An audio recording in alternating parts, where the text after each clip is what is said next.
আমার সময় এটা রাক্ষস দাঁড়িয়ে আছে। কে এতক্ষণ ধরে হাইটে আইতেছিলি, আমরা দেওয়াস নাই? হ্যাঁ হ্যাঁ, এরা কুষ্টি তো আবার কথা বলতে পারে।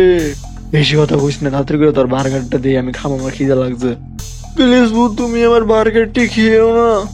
তাহলে শোন, যদি সবাই ভিডিওতে একটি করে লাইক এবং চ্যানেলটিকে সাবস্ক্রাইব করে দেয়, তাহলে আমি তোর বার্গারটি খাবো না। প্লিজ বন্ধুরা, তোমরা সবাই ভিডিওতে একটি করে লাইক এবং চ্যানেলটিকে সাবস্ক্রাইব করে দাও। বাহ, সবাই কত ভালো, সবাই এখন থেকে লাইক এবং সাবস্ক্রাইব করা শুরু করে দিয়েছে।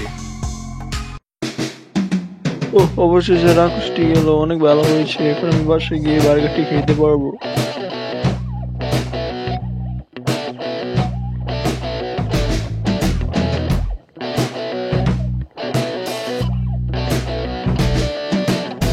ইয়ামিন দাঁড়া, আমিও বার্গার খাবো।